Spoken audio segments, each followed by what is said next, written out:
Nos toca hoy hablar sobre el Apocalipsis, el último libro de la Biblia. El Apocalipsis, así rápidamente, son 22 capítulos, se pueden dividir en 7 grandes partes, los 7 septenarios, como lo hace el padre Bartina, este sacerdote jesuita. Él habla de las 7 iglesias, los 7 sellos, por ejemplo, el caballo blanco, el caballo rojo, el caballo negro y el caballo bayo, las 7 trompetas, los 7 signos del cielo. Ahí aparece la mujer vestida de sol, imagen de la Virgen e imagen de la iglesia. Ahí aparece el dragón, Satanás. En la última batalla aparecen las 2 bestias, el anticristo y el falso profeta. Esos son los 7 signos del cielo. Las 7 copas de la ira, las 7 voces celestiales y las 7 visiones finales, como el combate final cuando Cristo ya venga a destruir al anticristo, se encierra al demonio por 1000 años, la última guerra de Gog y Magog, el juicio final y la Jerusalén celeste que desciende del cielo. Entonces son las 7 maneras en que se puede dividir y estudiar el Apocalipsis. Entonces hay que estudiar el Apocalipsis.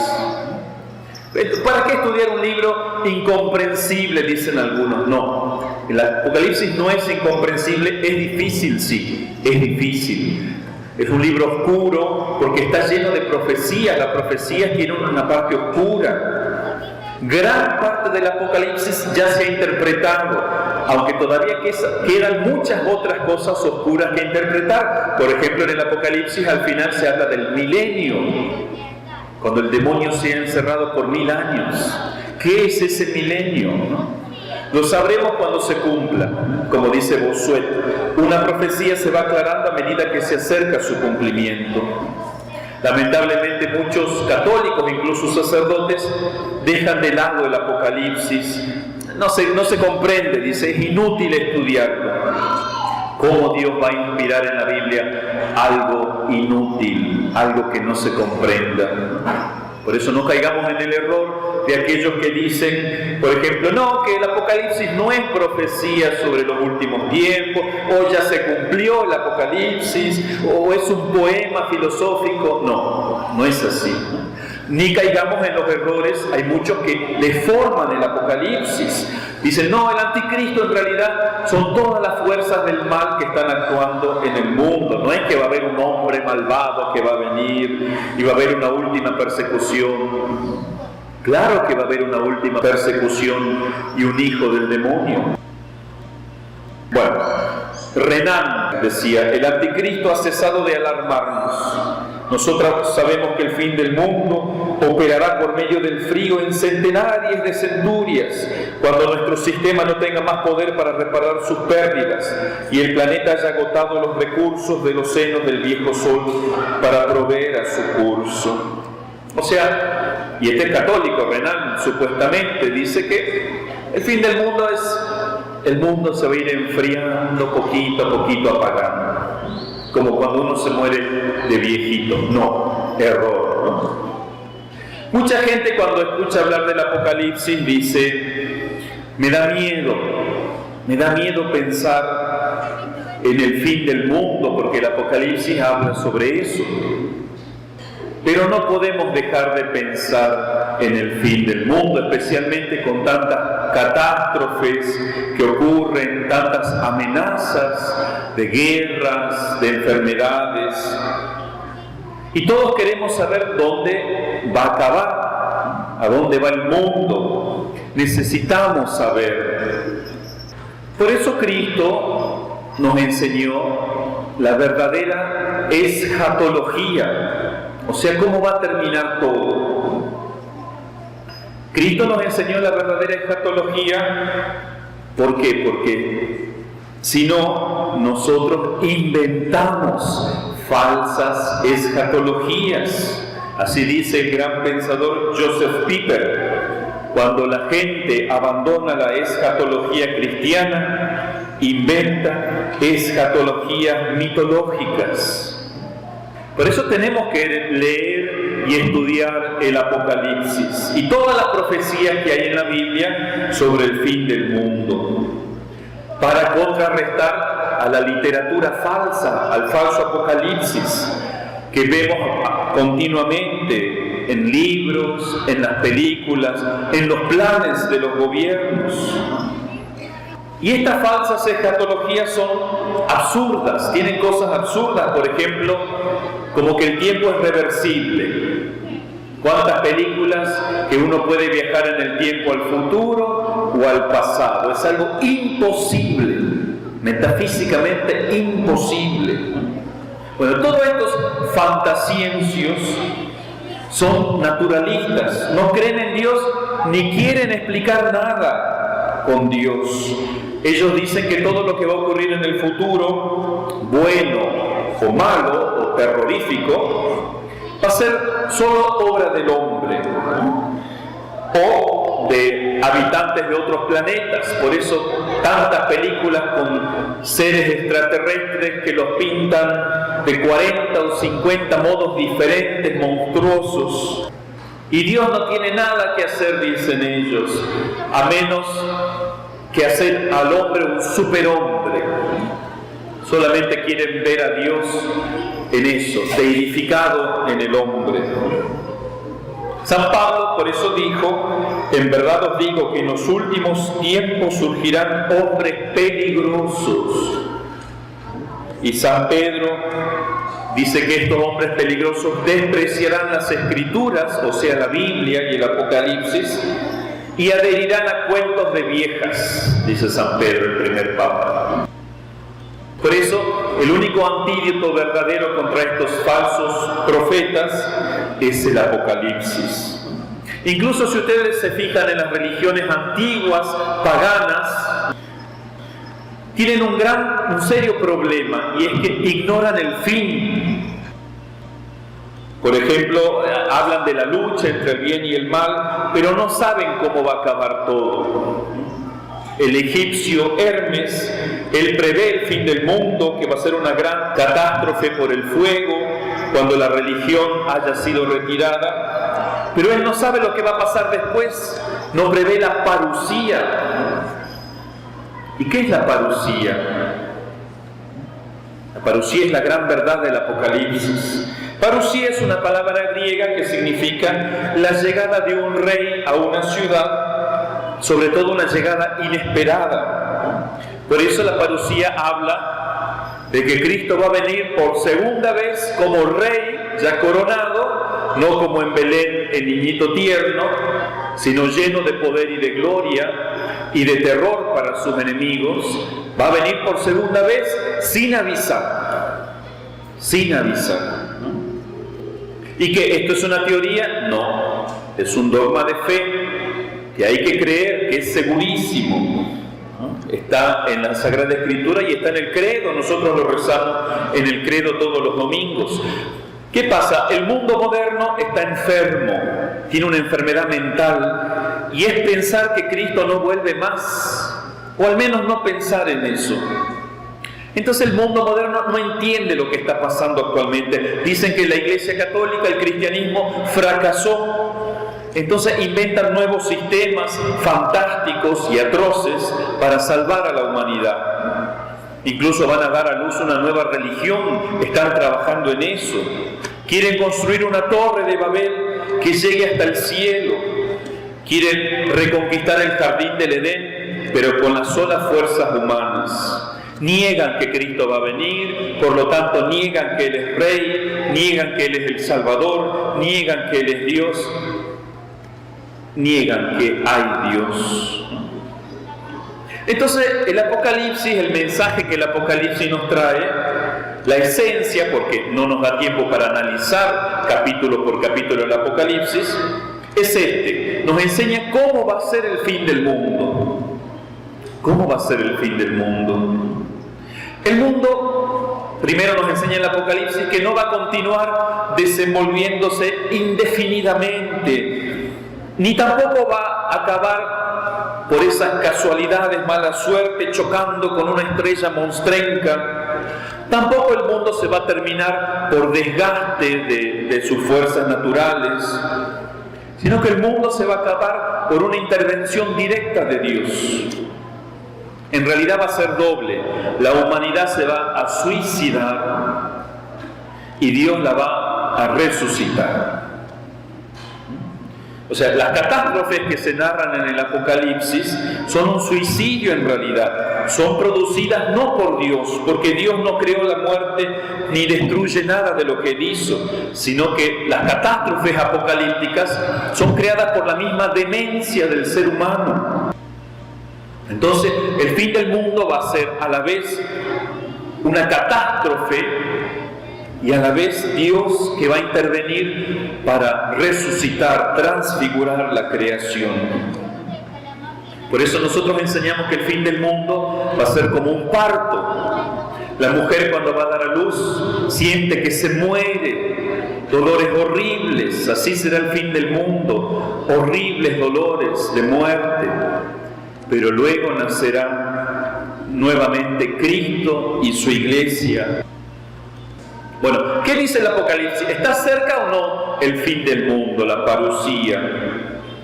No se sabe si está cerca o lejos, pero el Apocalipsis nos enseña signos. Y muchos escritores católicos, grandes pensadores católicos, han visto en estos últimos tiempos que esos signos se están cumpliendo. Por ejemplo, desde Donoso Cortés en 1854 hasta Joseph Pieper en 1954, muchísimos escritores, doctores católicos, de los más grandes, por ejemplo, el Papa San Pío X, en el 1900 él decía, ya está todo listo para que el anticristo nazca si quiere. Ya la cuna está hecha, basta que su mamá quiera darlo a luz. Está todo preparado, ¿no? Otros grandes pensadores, por el cardenal Villot, el venerable Holzhauser, Jacques Maritain, Hilaire Belloc, Robert Hugo Benson y tantos otros grandes mentes católicas han visto que es muy probable que ya estamos muy cerca de ese fin.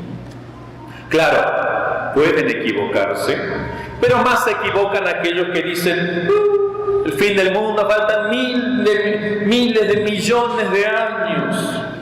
Y la iglesia nunca ha estado tan bien como está ahora. Hay un tiempo de prosperidad y felicidad con estos nuevos sínodos que va a venir, o va a haber un rebrote de... Cristo dijo, vuelvo pronto. Vuelvo pronto. Entonces, ¿qué? ¿El Apocalipsis es pesimista?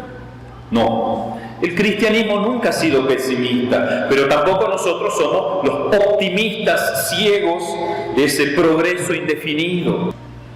Nosotros no caemos en ninguno de los dos extremos, ni el pesimismo ni el optimismo fantasioso, sino que el Apocalipsis, esta profecía, nos eleva sobre estos dos extremos. Cristo en el Apocalipsis nos enseña que cuando veamos que todas estas cosas terribles comienzan a suceder, tanto físicas como espirituales, la decadencia del mundo actual, cuando vean que todo eso sucede, Cristo dice, levanten la cabeza, ánimo, porque yo vengo pronto, vuestra salvación está cerca, dice Cristo. Por eso el cristianismo nunca es pesimista, aunque hable del fin del mundo. Y de hecho, ¿para qué creó Dios el mundo?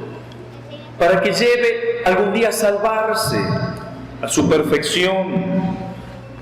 La gente que no cree ni ama a Dios es como esa gente que se sube a un tren y cuando el tren ya está llegando a su término se ponen tristes. Nosotros no, nos alegramos porque el tren va a llegar a su destino. Nos alegramos porque este mundo tiene que ser salvado, no solamente nuestras almas, sino que los cuerpos nuestros tienen que ser salvados. Si entierro a mi abuelita y su alma va al cielo, yo también quiero que el cuerpo de mi abuelita resucite para volverlo a abrazar. Ese cuerpo que tanto sufrió también por mí. La naturaleza tiene que ser salvada, los astros, todo tiene que ser limpiado porque el pecado afeó todo el universo. El dolor y la muerte entró en todo el universo. Por eso vale la pena, si hay que llegar al último destino, pasar por la puerta angosta del sufrimiento. Por eso el Apocalipsis no es un libro para dar miedo, es un libro para consolar. Menos hiere la flecha cuando uno la ve venir. Nosotros tenemos que ser como el profeta Habacuc en el Antiguo Testamento, que él, cuando Dios le revela los terribles castigos que van a venir, dice así: oí y se conmovieron mis entrañas, a tal voz temblaron mis labios, penetró la carcoma en mis huesos y mis rodillas empezaron a vacilar. También se asusta, también nosotros nos asustamos ante las catástrofes finales. Pero dice el profeta: mas espero tranquilo el día de la aflicción que vendrá sobre el pueblo que nos oprime. El castigo viene sobre el mundo que no cree en Dios, no sobre los que le aman. Aunque nosotros somos parte de este mundo, también vamos a participar de algún modo de ese dolor. Por eso dice el profeta: pues aunque no florezca la higuera, ni haya fruto en la vid, aunque falte el producto del olivo y los campos no den alimento, o sea, aunque se acabe la comida, aunque desaparezcan del aprisco las ovejas y no haya más ganado en los corrales, yo con todo me regocijaré en Yahvé y me gozaré en el Dios de mi salvación. Aunque tengamos que sufrir con todo el mundo las catástrofes finales, me alegraré. Yahvé, el Señor, es mi fortaleza. Él me da pies como de ciervo y me hace correr sobre mis alturas. Yo les voy a traer algo que nos va a ayudar mucho a entender el Apocalipsis, que es la historia de la Iglesia. Eso dice San Agustín. Todo lo que nos enseña la historia sobre los hechos que se han producido a través de los tiempos es de inmensa utilidad para la comprensión de los libros santos. O sea, ¿quieren ustedes entender el Apocalipsis? Estudien también historia de la Iglesia.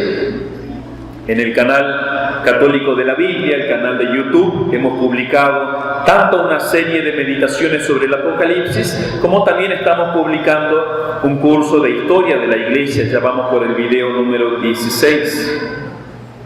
Entonces, la Iglesia, la historia de la Iglesia, es importante estudiarla porque, como decían los primeros cristianos, Dios creó el mundo en orden a la Iglesia, porque la Iglesia es la comunión con Dios.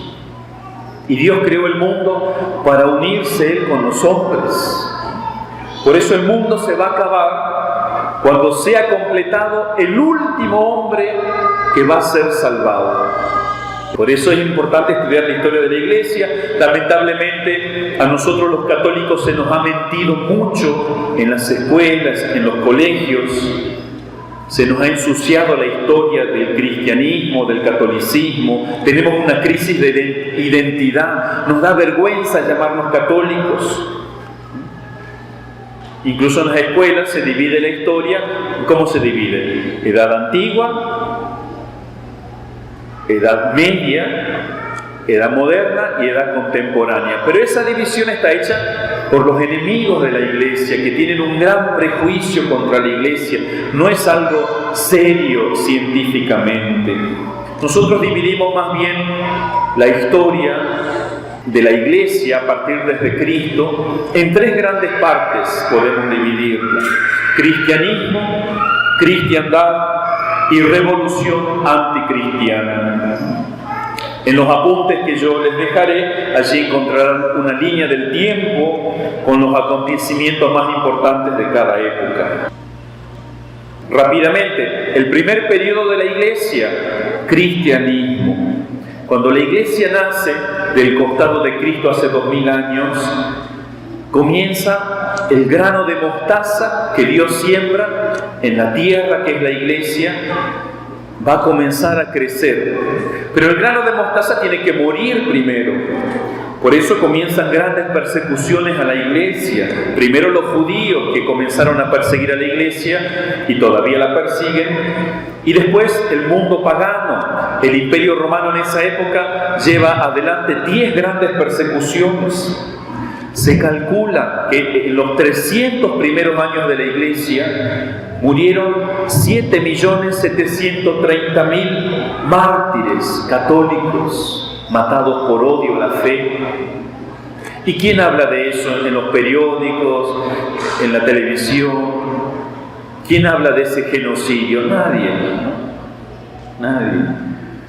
¿Por qué se llama cristianismo esos 300 primeros años? Porque la fe de Cristo había penetrado en muchos corazones, pero todavía el mundo no reconocía la religión católica. El mundo luchaba contra la religión católica. No se aceptaba en las escuelas, en la educación, en el arte, en la política, en la economía. Todavía no se acepta el Evangelio de Cristo. Por eso se llama la época del cristianismo. En esta época, sin embargo, a pesar de tantos mártires, surgen grandes santos, por ejemplo, los padres apostólicos, venían directos de los apóstoles, habían recibido su enseñanza de los 12 apóstoles, los padres apologetas que van a defender la fe católica ante los ataques del mundo. También hay grandes herejías que van a comenzar, grandes errores, por ejemplo, el gnosticismo. Todos estos 300 años, hasta el año 313, cuando el emperador Constantino se convierte, toda esa época se llama cristianismo. Una vez que se convierte Constantino, el emperador, el presidente, diríamos hoy en día, comienza otro periodo que se va a llamar de la cristiandad. ¿Qué es la cristiandad? Es cuando los pueblos aceptan en sus leyes el Evangelio. Cuando los pueblos reconocen a la Iglesia Católica como mamá, como madre, cuando lo reconocen al Papa como padre que Cristo les ha puesto. Entonces poco a poco comenzó la cristiandad a extenderse por todos los pueblos. Esta época de la cristiandad abarca 12 siglos, desde el 300 hasta el 1500. Es la época también de grandes santos, los grandes padres dogmáticos, que ya comienzan a desentrañar mejor el dogma, a desentrañar la doctrina, la riqueza de nuestra doctrina. San Agustín, San Ambrosio, San Jerónimo y tantos más. También grandes doctores de la Iglesia, el más grande de ellos, Santo Tomás de Aquino. También la vida religiosa florece, los primeros monjes, los anacoretas, los benedictinos. También van a nacer más adelante las órdenes mendicantes, los franciscanos, a la cual pertenece el Padre Pío, los dominicos. En estos 12 siglos se dan también grandes concilios de la Iglesia, 18 concilios ecuménicos, que contribuyeron grandemente a profundizar nuestra doctrina y a organizar mejor la Iglesia. También en esta época de la cristiandad, grandes empresas se llevan adelante. Por ejemplo, la evangelización de los pueblos bárbaros. Pueblos que no conocían a Dios, que eran guerreros, que eran crueles. La Iglesia los bautiza, los convierte con mucho esfuerzo. Así nace también el Sacro Imperio Romano Germánico, que va a trabajar mano a mano con el Papa para evangelizar el mundo. Las cruzadas para recuperar los lugares santos, la Inquisición. Grandes creaciones también como la caballería cristiana, las universidades. Las universidades las inventó la Iglesia Católica, el canto gregoriano, las catedrales románicas, góticas, el Santo Rosario que la Virgen va a revelar, la fiesta de Corpus Christi, la imprenta, la primer Biblia impresa, la Biblia católica. También surgen grandes obras, la Vulgata por San Jerónimo, de Civitate Dei, la ciudad de Dios por San Agustín, la Suma Teológica del Santo Tomás de Aquino, la Divina Comedia del Dante, el Código de Derecho Canónico. Grandes santos, por ejemplo, San Vicente Ferrer. San Vicente de Ferrer es interesante, se le llama el ángel del Apocalipsis. ¿Por qué? Porque él comienza a predicar en el 1300 aproximadamente que se venía el fin del mundo. ¿Y cómo sabemos que se viene el fin del mundo? ¿Cómo lo pruebas? Así lo pruebo, y resucitó un muerto. Entonces la gente dijo, se viene el fin del mundo, porque un milagro solamente lo puede hacer Dios. Y no vino el fin del mundo. ¿Por qué? Porque en esa época surgieron tan grandes santos que el mundo se convirtió. Ojalá que en el Guasmo surgiera un gran santo, el Guasmo se daría vuelta. Guayaquil, el mundo se daría vuelta por un solo santo. Los santos son los que realmente mueven, más que los políticos, más que los bancos mundiales. Los santos son los que transforman la sociedad. Entonces el mundo se convirtió, se arrepintió, y no vino el fin del mundo por eso, no vino el suicidio del hombre, porque el mundo en gran parte se arrepintió. Grandes santos también en esta época entonces. También hubo grandes herejías, el arrianismo, el pelagianismo, los musulmanes van a surgir en esta época, la controversia del filioque y el cisma griego, los cátaros, etc. También se van a matar católicos muchísimo. Se calcula unos 24.500.800 mártires católicos en estos 12 siglos. Pero esta época, que nuestros enemigos llaman la Edad Media, como diciendo, esta edad es una edad oscura, retrógrada, que la Iglesia engañaba a la gente y mantenía a la gente que no progresase. Ustedes han escuchado el progreso increíble, que cómo la Iglesia llevó al mundo a progresar, pero eso no se dice, no se enseña, se tapa, se miente, se pisotea. Edad Media, que no vale. Y son poderosos nuestros enemigos porque ellos escriben muchos libros falsos de historia y los libros de estudios actuales de nuestros hijos y los nuestros también. Pero el Papa León XIII decía que hubo un tiempo hermoso, refiriéndose a esta cristiandad, en que la filosofía del Evangelio gobernaba los estados. Y finalmente, la última época, los últimos 500 años que nosotros estamos viviendo ahora, que vamos a llamar de la revolución anticristiana. Ustedes están acostumbrados a esta palabra, la revolución. Por algo es.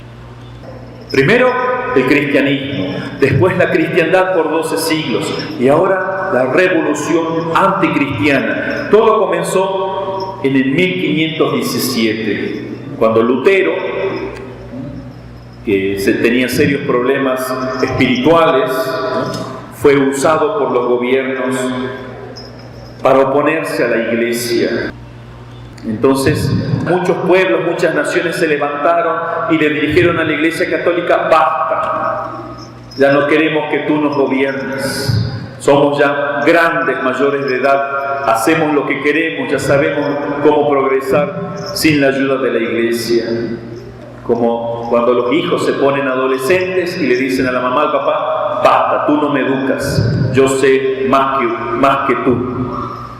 Esa rebeldía también comenzó en el 1517, eso lo dice el Papa Pío XII en una alocución, que hubo 3 grandes momentos, terribles momentos en la historia. Primero con Lutero, que rechazó a la Iglesia. Los pueblos rechazaron a la Iglesia y así nació el protestantismo y las sectas cristianas. Después, otro momento terrible, un martillazo dado por el demonio, fue la Revolución Francesa. Unos 200 años más tarde, el mundo dijo: no solamente no queremos nada con la Iglesia, no queremos nada con Cristo Rey, ni con los reyes. Fuera Cristo. Nos vamos a quedar solamente con Dios, pero no el Dios trino, Padre, Hijo, Espíritu Santo, no, un Dios de la razón que nosotros podamos manipular y entender a nuestro modo. el supremo arquitecto, dirán ellos. Entonces vino el tercer martillazo del demonio 200 años más tarde, en 1917, el marxismo, la revolución rusa, que es hija de la revolución francesa. Acuérdense que Lutero se opuso a la Iglesia, la revolución francesa a Cristo, el marxismo se va a oponer a Dios. Ya no más Dios, vamos a arrancar a Dios de los corazones de los jóvenes, de las mentes, vamos a luchar. El mundo tiene que ser ateo, les guste o no les guste. No somos seres espirituales, somos pura carne, materia. No hay espíritu, no hay Dios, no hay vida eterna. Bueno, eso es lo que es la época en la que hemos nacido nosotros, en la época de las revoluciones. Por eso el cristianismo se ha venido tan abajo. ¿Y eso es tan malo? Miren, recuerden que en los 300 primeros años de la Iglesia hubo unos 7 millones de mártires. Después, en los 12 siglos que siguieron, hubo unos 24 millones de mártires. El siglo pasado, solamente en el siglo XX, hubo 45.500.000 mártires. No me digan que el demonio no hizo de las suyas el siglo pasado. En México, mártires de la masonería, los cristeros, acá tenemos la reliquia de uno de ellos, San José Sánchez del Río.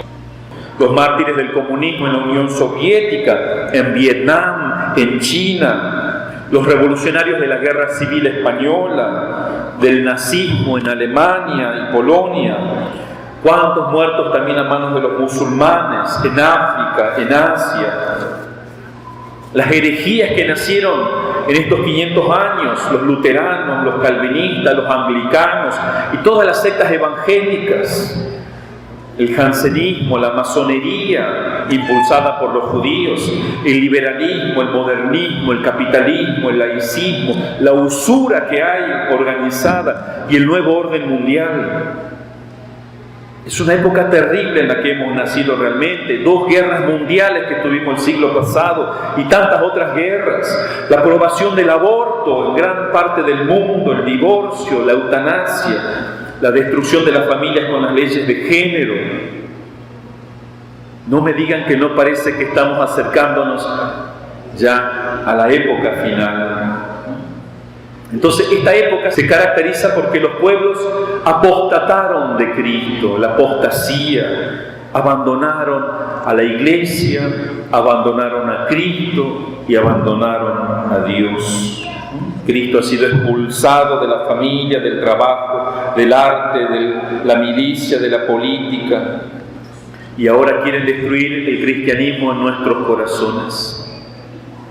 Sin embargo, no todo ha sido malo en estos últimos 500 años de la revolución, porque Dios sigue luchando y los católicos tenemos que seguir luchando. Por ejemplo, surgieron grandes órdenes religiosas, los jesuitas, los salesianos, los redentoristas, las misioneras de la caridad y tantas otras órdenes religiosas. Hubo 3 grandes concilios, Trento, Vaticano I, Vaticano II, la proclamación de los dogmas de la Inmaculada Concepción, de la Asunción, de la infalibilidad papal, del canon bíblico. La Iglesia llevó grandes empresas adelante, la Contrarreforma, la batalla de Lepanto, la consagración del mundo al Sagrado Corazón de Jesús y María, comenzando por este país, el Ecuador.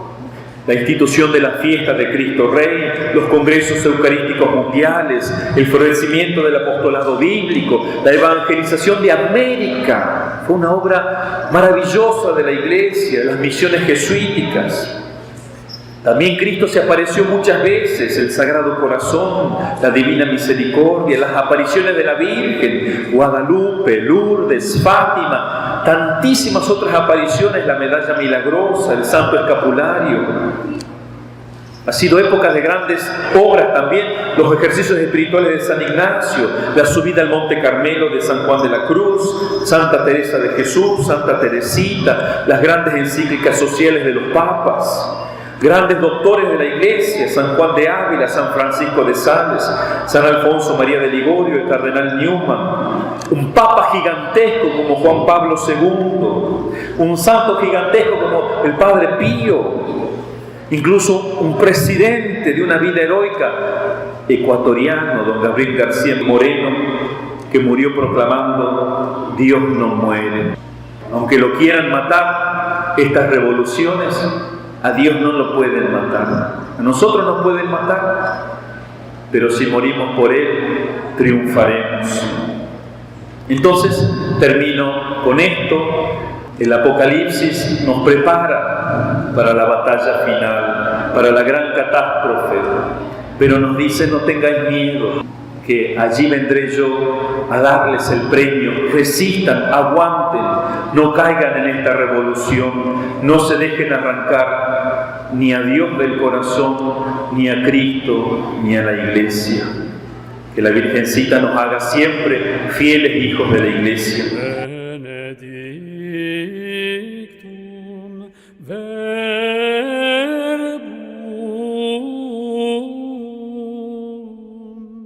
quod incarnatum est ex Maria